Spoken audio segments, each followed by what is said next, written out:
பிரவீன் சக்கரவர்த்தி தாவேக்கா கூட்டணிக்கு ஒரு பெயர் சொல்லி குறிப்பிட்டிருந்தாங்க.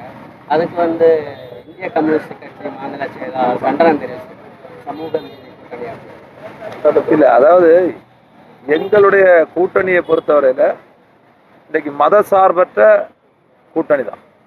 அதனால தான் நாங்கள் காங்கிரஸ் பேரியக்கம் மதிப்பிற்குரிய தமிழகத்தினுடைய முதல்வர் அவருக்கு ஆதரவு அளித்து தமிழக வெற்றி கழகம், காங்கிரஸ் பேரியக்கம், அதே போல் விசிகே, ஐயுஎம்எல் இந்திய யூனியன் முஸ்லீம் லீக், இந்திய கம்யூனிஸ்ட், மார்க்சிய கம்யூனிஸ்ட் எல்லா அரசியல் கட்சிகளும் இணைந்து மதசார்பற்ற கூட்டணியாக தான் நான் என்ன இருக்கோம்.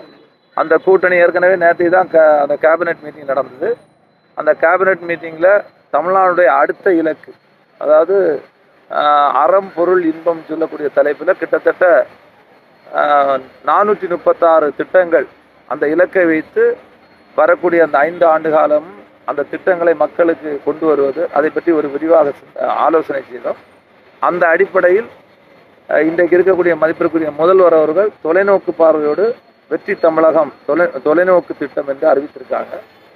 அந்த திட்டத்தை உள்ளால போய் பார்த்தா நல்ல நல்ல மக்களுக்கு பயன்படக்கூடிய சிறப்பு வாய்ந்த திட்டங்கள் இருக்கு. அதை நோக்கி நாங்கள் பயணிக்கிறோம். இந்த கூட்டணியில இல்லைன்னா திமுக கூட்டணியில தான் இருக்கும், வெளியில இருந்த ஆதரவு சொல்லியிருக்காங்க. இல்லை, அது ஏற்கனவே அவங்க இப்போ இருக்கக்கூடிய அரசுக்கு நாங்கள் வெளியில இருந்து ஆதரவு தெரிவிக்கணும். அவங்க ஏற்கனவே தொடக்க காலத்திலே சொல்லியிருக்காங்க. இந்திய கம்யூனிஸ்டும் மார்க்சிய கம்யூனிஸ்ட். தமிழக பாஜக முன்னாள் தலைவர் அண்ணாமலை தனி கட்சி தொடங்கி இருக்காரு. அதை பத்தி நீங்க என்னை பொறுத்த வரைக்கும் இதுக்கு பின்னால ஆர்எஸ்எஸ் பிஜேபி இருக்குன்னு தான் என்னுடைய கணிப்பு. திருப்பரங்குன்ற மலை மீதுல தீபம் ஏற்றக்கூடாது, நீதிமன்ற உத்தரவை அமுல்படுத்த மாட்டோம் அப்படின்னு சட்டத்துறை அமைச்சர் நிர்மல்குமார் தெரிவித்திருக்காரு. அது ஏற்கனவே மக்கள் அதுக்கு நீதி வழங்கியாச்சு. அதுக்கப்புறம் என்ன இருக்கு? ஏற்கனவே தேர்தல் நடந்தாச்சு. அதில் என்ன மாதிரியான பாடத்தை கற்றுக்கொண்டாங்கன்னு எல்லாருக்கும் தெரியும். அது சட்டத்தை நீங்க அது கேட்க வேண்டிய கேள்வி என்கிட்ட கிடையாது.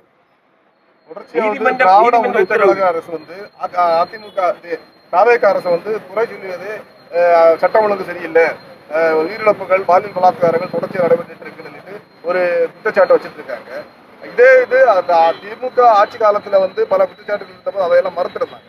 ஆனா ஆட்சிக்கு 1 மாத கால இடைவெளியிலேயே இந்த மாதிரி குற்றச்சாட்டு எப்படி பாக்குறீங்க? நீங்க இப்போ தாவாக்கையில அங்க வைக்கிறீங்க, எப்படி பாக்குறீங்க?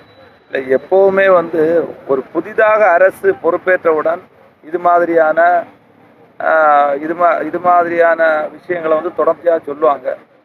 சொல்லக்கூடியவங்க கடந்த காலங்களில் என்ன நடந்ததுன்னுள்ளதும் மக்களுக்கு தெரியும். இப்போதான் இந்த அரசு 1 மாத காலம் ஆயிருக்கு. நிச்சயமாக சட்டம் ஒழுங்கும் நல்லபடியாக ஃபங்க்ஷன் ஆகும். அதே மாதிரி ஏற்கனவே தாய்மார்களை பாதுகாப்பதற்கு சிங்கப்படை என்கின்ற ஒரு அதிரடிப்படையை உருவாக்கியிருக்காங்க. அதே மாதிரி போதைப் பொருட்கள் நடமாடக்கூடாதுன்னு அதுக்கும் ஒரு சிறப்பு அதிரடிப்படையை உருவாக்கியிருக்காங்க. இந்த அரசை பொறுத்தவரையில் மக்களுக்கு நல்லது செய்யதான் இந்த அரசு லஞ்ச லாவணியமற்ற ஒரு அரசாக இன்றைக்கு வந்திருக்கிறது. தொடர்ச்சியாக முதல்வர் அவர்கள் சொல்லு எந்த காலகட்டத்திலையும் மக்களுடைய நம்பிக்கையை பெறுவதற்கு லஞ்ச லாவணியமற்ற ஒரு அரசாக செயல்படும். மக்கள் எந்த விஷயத்தையும் டிரான்ஸ்பரன்சியா வெளிப்படைத்தன்மையாக நாங்க இருப்போம்னுதான் அவங்க ஏற்கனவே தொடர்ந்து சொல்லிட்டு இருக்காங்க. சிங்கப்பெண் திட்டங்கிற ஒரு திட்டத்தை தமிழக முதல்வர் விஜய் ஆட்சி பொறுப்பேற்றோடு அறிவிச்சிருக்காங்க. ஆனா இதை அமல்படுத்துறதுல இன்னும் தாமதமாயிட்டு இருக்கு. ஏற்கனவே எடப்பாடி பழனிசாமி வேற குற்றச்சாட்டு நல்ல நேரம் பார்த்துட்டு இருக்காரா விஜய் அதை அறிவிக்கிறதுக்கு துவங்குறதுக்கு சொல்லியிருக்காரு. அதை எப்படி பாக்குறீங்க? இல்ல, ஒவ்வொரு மாவட்டங்களையும் அதற்கான அமைப்புகளை ஏற்கனவே அவங்க அதை சீரமைச்சுட்டு தான் இருக்காங்க. அந்தந்த மாவட்டங்கள் அந்தந்த பணிகள் நடக்காம இல்லை. இன்னைக்கு நீங்க பாத்தீங்கன்னா கல்லூரிகள், பள்ளிகளுக்கு முன்னால ரோந்தெல்லாம் நடந்து அதுல ஏதாவது தவறுகள் நடந்தா உடனே அவங்களுடைய உயர் அதிகாரிகளுக்கு தெரிவிச்சு அதை ஏற்கனவே அவங்க சொல்லியாச்சு. அதற்கான பணிகள்லாம் ஆயத்த பணிகள் தொடர்ச்சியா நடைபெற்று இருக்கு. அதனால அதுல ஒன்றும் எந்த தொய்வோ எந்த தயக்கமும் கிடையாது. தாவேகா ஆட்சிக்கு பொறுப்பு ஏற்ற பிறகு தொடர்ச்சியாக மின்வெட்டுங்கிறது தமிழகத்துல அதிக அளவில் இருக்கு. இதுக்கு அதிகாரிகள், அதாவது ஆட்சி மாற்றம் ஏற்பட்டதன் அதிகாரிகள் மத்தியில ஒரு பொதுமான ஒத்துழைப்பு இல்லாதனாலதான் இந்த மாதிரியான மின்வெட்டு ஏற்படுதுன்னு ஒரு குற்றச்சாட்டு இருக்கு. அது எப்படி பாக்குறீங்க?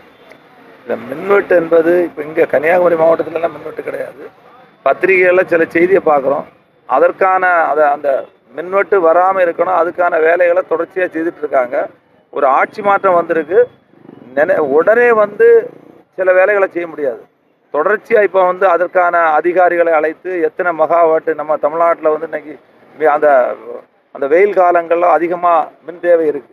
அப்போ அந்த மின் தேவை எங்கேருந்து கேட்டு பெறலாம், அதுக்கான வாய்ப்பு வசதிகளை உருவாக்குவது, அப்படி பல விஷயங்கள் இருக்குது. அதுக்கான ஆய்வுக் கூட்டங்களை நடத்தி அந்த அந்த துறையினுடைய அமைச்சர் அதுக்கான முன்னெடுப்பு எடுத்து போக போக அது எல்லாமே சரியா வந்துடும். மின்சார வாரியத்துல ஹார்ட் டிஸ்க்குகள் திருட்டு மாயம் அதை முறையாக இன்றைக்கு அதை கண்டுபிடிச்சிருக்காங்க. முறையாக விசாரணை நடக்கும் என்று அந்த அமைச்சரே சொல்லியிருக்காங்க. ஏற்கனவே அதன் அமைச்சராக இருந்தவர் பல்வேறு குற்ற ஊழல் வழக்குகள்ல வந்து சிறை சென்றவர். அதே அவருடைய துறையில தான் இந்த ஊழல் நடந்திருக்கு. அதை எப்படி பாக்குறீங்க?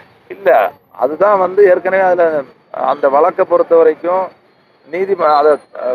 ஏற்கனவே நீதிமன்றம் விசாரிச்சுட்டு இருக்கு. ஏற்கனவே அந்த துறை சம்பந்தமா அது நீதிமன்றத்தில் இருக்கிறதுனால அதை பத்தி நம்ம வந்து சொல்ல முடியாது. செந்தில் பாலாஜினாலே ஊழலுங்கிற ஒரு இதுதானே வந்துட்டு இருக்கு. மாறி மாறி எந்தெந்த ஆட்சிகள் மாறினாலும் அந்த அவருடைய பேர்ல உள்ள ஊழல்